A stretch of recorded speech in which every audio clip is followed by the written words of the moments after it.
Guys, please pay attention to this presentation. For the guys who's doing computer engineering, this is going to be very boring for you. So now it's a revenge for Sahar. She has to listen to you the whole internship for all the technical interviews. Now you have to listen to her in this engineering. And this is a very interesting subject for me. So go ahead, Sahar. Hi everyone. Today I'm going to be presenting this research on disaster relief logistics and supply chain of humanitarian aid. This is like a project I've been working on for over 6 months now, like in university. I'm really excited to continue. It's actually like not really technical as engineering. I think it's really easy to grasp. So I hope I can keep your attention. So I'll start with the agenda. Basically, first we have an introduction, and then I'm going to be doing comprehensive literature review, which includes scientific reviews of like public articles and public documents from Istanbul. And my methodology and aside from interviews from local authorities, including NGOs, volunteers, and victims, data analysis and statistics and conclusion. Okay, so this one project is basically focusing on the earthquake and like the supply chain that happened with delivering the aid for the earthquake and such things. So when a disaster strikes, relief supply chain of aid is automatically formed. What does this mean? You know how like donations are automatically being sent out from all over the world, from inside the city to different cities. And there's so much of that going on. So this causes like a lot of problems along the line. Some items don't even reach, some things get stolen, some things are like sent and people don't even need them.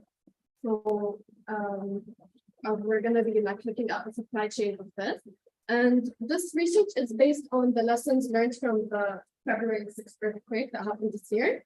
And again, I'm highlighting the urgency of humanitarian aid and logistical issues faced with connecting, sorting, packaging, delivering, distributing the aid and all of these things. And again, we're focusing on efficient disaster relief logistics.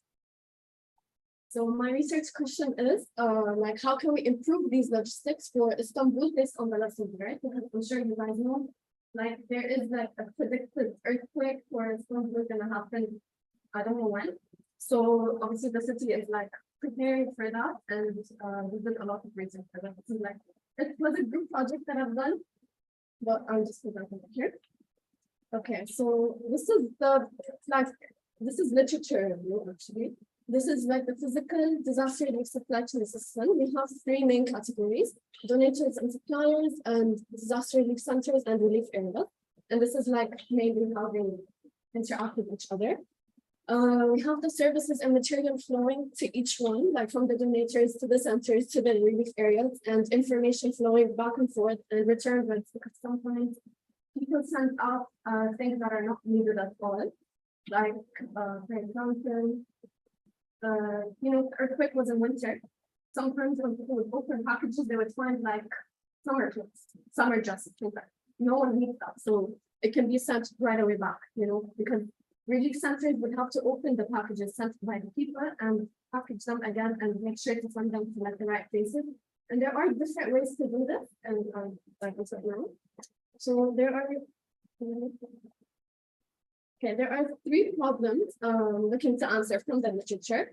The first one is dealing with supply-demand mismatch, because again, so many things are sent that are like not needed at all from the demand, because it was winter, people needed blankets, medicine, things like that, and some people were sending stuff that they didn't need at all. So there's a huge mismatch. And we also need to focus on the effectiveness and different methods of packaging, as well as monetary versus in-kind donations. Monetary is money. Donations can come in like money form or like supplies such as medicine, clothes, other types of aid, or monetary like money. So we kind of like did research to see what is better, because again, people are sending things that are not needed, and I think it might be better for people to just donate money, and the responsible people would go out and use that money to get exactly what is needed. Okay. So the first one is how can we fix the supply and demand mismatch? and why there is like such a big problem. Actually, this is an article by this person in 2016 about the disaster relief logistics. Actually, there is a lot of competition between NGOs, like non-governmental organizations, and this causes actually a lot of problems because they stop focusing on what the actual issue is, and at the end, it's like a business, and they just compete with each other about different things. So, like, it causes like a lot of issues along the line, and the aid does not actually end up reaching. And we'll see that with like statistics that I'm going to show you later. And also, there is a way to solve this, and this is with data fusion to forecast relief demand in multiple areas. In industrial engineering, we do a lot of forecasting for so many different things, and I think this is really important because you can already predict what is going to be needed and have these things prepared to relieve the demand. Also, by fuzzy clustering to classify affected areas into groups to help with the packaging and things like that. This means clustering like the different areas and groups and knowing like, oh, this area would need this area would need these things, because everywhere is different and the populations are different. Some are like richer than others, and they might already have a lot of the material in the city, and others would need it coming from outside. For example, like this earthquake, it was like, as you know, Turkey, Syria earthquake. So the difference between like how the aid was sent up here and there, regardless of like the political situation and everything, is very huge because of like what resources are available in the country. Like in Syria, I'm sure you guys know, it was really, really hard for like the aid to be reached because it was like stolen most of the time. People weren't using it properly. It would take forever to reach it up to the point where it wasn't needed anymore. But in Turkey, it was a slightly better situation because of, again, the resources available. So this is what we need the fuzzy clustering for. And also we need to multi-criteria decision-making to run the order of priority programs, because again, because of the same reason, some cities have higher priorities than others. And problem two is how can packaging process be made more efficient? This is very easy to do, like have prepackaged kits available in certain areas, ready for an emergency at any time. And technology integration, which like you can have the forecasting and like ready-made like GPSs integrated into the boxes. So like you will be able to send it out, even you know exactly where everything is, track and things like that, because many things would be sent out and they would get lost. And humanitarian logistics focus, like just focus on okay. Now, which donation type is superior, monetary or in kind? This is an article that I reviewed, and multiple articles and evidence proof that monetary donations are superior because of, again, like people not generally understanding what they need to send out. And most of the time, if the cash donation transaction is easily accessible and cheap for the donor, they would be more enticed to donate cash. Not everyone, like normal people like us, would have ready materials directly sent out to everyone. Obviously, like we would have some things to send out, but cash is more easily accessible. And it would be good if it's reached in trusted hands, which is also really important. But NGOs need to work on this to like ensure that they gain the trust of the people sending their money and their supplies. So conclusions based on this, we reviewed over like 30 articles, and it's possible to model different major stages and optimize decisions in the disaster relief, even under uncertainty and changing information. Like you can kind of predict everything and know what exactly you need to do from before. And research more on smaller steps such as sorting and packaging, because these things like something that was so simple to do, but it could actually take a lot of time. Like when things are sent out, people have to unbox everything and put them back into their boxes. They don't know, for example, if they should sort things, for example, blankets. They should do like one big box of like blankets and then just send them out individually, or have like a care package that, oh, this would be sent to this household, this household, this household, and each box would have everything. So these things are really important to study. And again, the consensus is on the superiority of monetary donations and instead of in-kind donations. And the importance of coordination and government's role is really, really important because without that, then it's really hard. Everyone needs to be, there needs to be a high level of priority and coordination. Now we'll be going into the public documents on Istanbul's preparedness and litigation, which is like the main focus of this. I'll show you the damage prediction report of Istanbul, the method of prediction and the results, as well as their current plans on the earthquake preparation and the case of Maltepe municipality. Maltepe, I'm sure you guys know where it is. We actually had an interview with the municipality there, and they told us like what their plans are. Each municipality in Istanbul has like a plan. They're working on it. Hopefully everything like should be ready. And okay, I'll show you. Okay, so the damage prediction model, they're predicting a 7.5 scale earthquake to happen. Well, no one knows when, but that is what's predicted by multiple scientists. So like they're preparing for it. All the possible, like this is all the possible fault lines are predicted to like break simultaneously together. So it will cause a lot of damage, as well as also the 3 bridges. Only one of them is gonna stay standing, based on like the local geologic conditions. And also there is a night prediction model, like if this happens at night, it will be the worst case scenario. The other earthquake happened at night and it was the worst case scenario because people were sleeping, everyone was in their houses. Like sometimes you could be outside, like if you're on the street, you would not be as affected as if you were in a huge building, you know? So absolutely. And this is the prediction, the damage prediction report. This is by IBB, the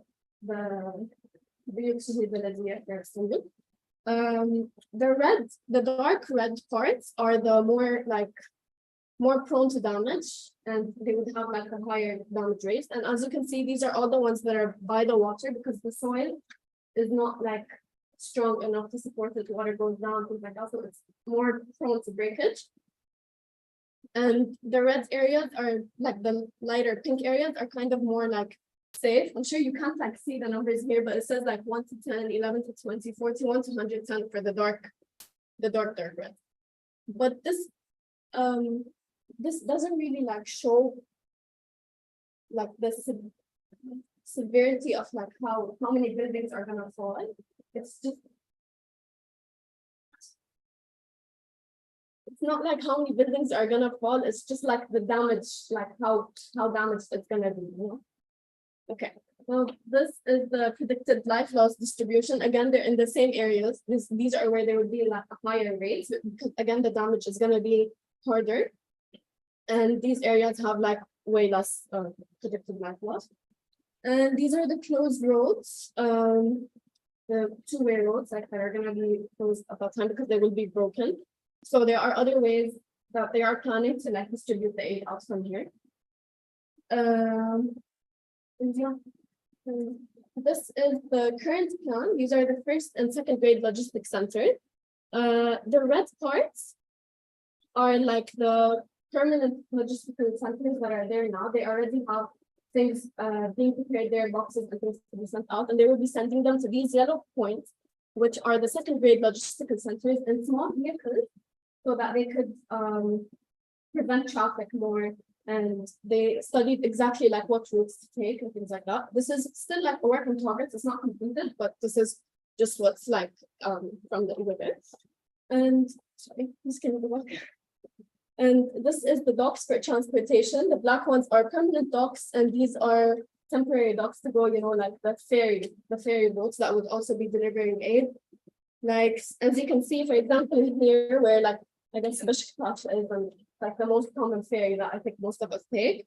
This whole area is like kind of closed. They're coming all the way from up because it would be like far from the city. Moving on. These are assembly areas. Actually, there's the public app from either. It's already ready. Like if a disaster happens, you can open it on the app and you will see like where you should go. There are all these assembly points. The red ones are permanent and the green ones are like a work in progress. These assembly points would be like big open spaces like parks, amphitheaters, football stadiums, things like that. And there are also temporary shelters, a work in progress, same thing, they will also be what's it called? Big empty areas. And the green ones are a work in progress. Now, the multiple municipalities that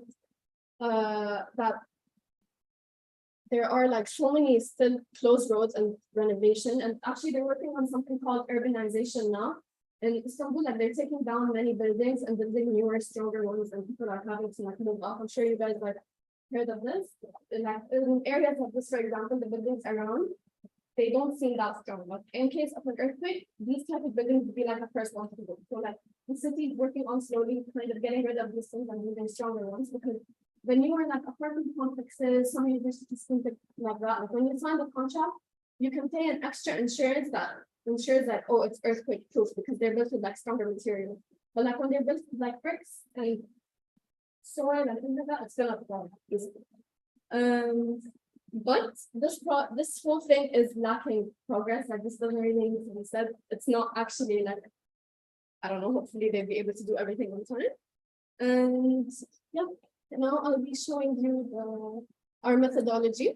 So we worked with 3 main groups to better understand the supply chain of the earthquakes: victims, NGOs, and volunteers. NGOs are non-governmental organizations. And okay, these are the key questions and highlights that we asked them. For NGOs and volunteers, we basically focused on questions asking about humanitarian aid collection and prioritizing criteria for aid delivery and dynamics for needs, and also like what challenges and solutions they face. Like these were all questions that we asked throughout the interview. And for victims, we focused on something completely different, like how fast did you gain access to the assistance that was given to you, and what were your urgent needs and your displacement status, shelter options, etc. So for the NGOs and volunteers, we basically focus on how they actually got the things to there, what they used, how their whole process was. And for victims, we saw what was really needed at the time, and we compared that to see with what we already had from the document and other like so these are like the individuals we've interviewed. We have the multiple municipality search and rescue team, a Quds Foundation, Turkish Education Foundation, journalists, workers, and definitely municipality, Ministry of Youth and Sports, and actually also HETCJ. They were all like different teams that were sent out to work, and it was really good. And these are like the total like number. Actually, there are a few more, but this table is not updated. Again, victims, volunteers, NGOs. We interviewed through different ways: Zoom, live, and phone. Most interviewed were by phone because it's like the easiest, most accessible way. But some people were willing to have a face-to-face interview or a phone call or Zoom, and we were able to gain like more information from that. And these are like the cities, mostly like in Turkey, Mersin, Kilis, Aydın, Malatya, Adana, Kahramanmaraş, Gaziantep. Obviously, these were like the more because they had the most damage. They were like the closest. Mersin was kind of far, but we still got some people there. And now I'll show you like the data analysis, and obviously the main point of the data analysis is to like see the earthquake impact via the responses versus like what we saw on the news, like real responsive. And yeah, okay. So there's very impact on the relocation of the people. Obviously, there's a lot of psychological distress. You lose your jobs, you lose loved ones, lose your home. It's a very, very hard time. And this question is basically asking like, did you have to move out of your house? Yes or no? 75% of people said yes. Like those are the houses that were still standing, and everyone still had to move because the city was like in shambles. So all of these people, apart from like the death and injury, like their life completely flipped. Here, this is like basically what the people needed. They needed a lot of psychological support. 50% was actually an issue that was kind of overlooked. Even the municipality, the multiple municipality, when we interviewed them, they said that when they came back, they received intensive therapy, and that is really, really important. I think especially like it's something that needs to be integrated within the whole system. It's just as important because as you can see, we need it. They also need economic support, education, home and family, and social activities, everything is needed. And these are like, what are the immediate needs? Obviously, shelter, food, hygiene, water. And what were the challenges that were faced? It was on-time delivery. Like say the earthquake happened February 4 a.m. Some of the aid, actually most of it, 55% was reached a week later. Like what are people going to do with that? It was needed in the moment. So, like this was a huge problem, and they really need to work on it. There's some early deliveries, like 20%, which is really good from like the closest cities. Actually, the Monte team, they said they were like the first team that they directly went to they went to Marash. And some people said there was no help needed and there was no delivery and a lot of late deliveries, but the most like critical problem is this 55%. And this is like exactly what people needed. They needed basic needs, obviously food, water, shelter. Some people needed like entertainment and distraction and safety, and also emotional well-being is like one of the top, as well as medication, assistance, psychological relief factors. They were all really important needs right away. This is the effective relief. We have our aid efforts, obviously from volunteers, organizations, and like the solutions that they offered. The community actually provided a lot of help, because as much as like help from outside is needed, the people need to be aware to help. Like at the end of the day, most of the people that were rescued were actually by normal like citizens. So it's really important for like the citizens and everyone to like be educated on this, know exactly like what to do in such a situation. For example, in an earthquake, you're not supposed to like run to the fire exit and like leave through the stairs. Like the next should like sit under something. Like in case of a fire, you have to leave the building right away through the stairs, but it's different. So these things are like really important for people to know in general, so that they could like it aids with the relief. And these are like, I guess, who were the main people that helped. A lot of people said no one, which is really sad. Family, municipality, university organizations, and other. This other is, I guess, just other individuals, random strangers that just came and helped as much as they can, like, you know, people like us. And this is the statistics for like what happened exactly. Okay, finally, conclusion. What was really missing and what can be done for Istanbul? First thing that like I believe it's really important is psychological support. There are two ways to do this: immediate crisis response and long-term care and resources. What I mean by immediate crisis response is for people to be there right away, like send professionals on the ground right away. People are obviously in I don't know, they're in insane distress, and they need someone to help them on the spot instead of waiting months to start like their recovery process. And also long-term care and resources, you know, therapy groups, etc. And untimely deliveries, which was the biggest problem in Dubai. They need to establish strong logistics framework, which is kind of like the plan what they're doing. They're trying to like improve this, move things on time without traffic, things like that. This is really important, as well as local collaboration and agility. Like the people need to be aware of all of these things. And higher community engagement, again, it's one of the most important things. Yani, as much help that can be sent out, at the end of the day, it's like the community, like everyone needs to come together and kind of, you know, just like be aware of everything. Priorities really need to be in order, because there's so many things that are not important being put at top of the list, and at the end of the day, you have like people that are reaching the aid is being delivered to them around a week later, which is useless, almost useless. And high organization and coordination, like we found, it's really the most important thing. Yeah, that's all. Thank you.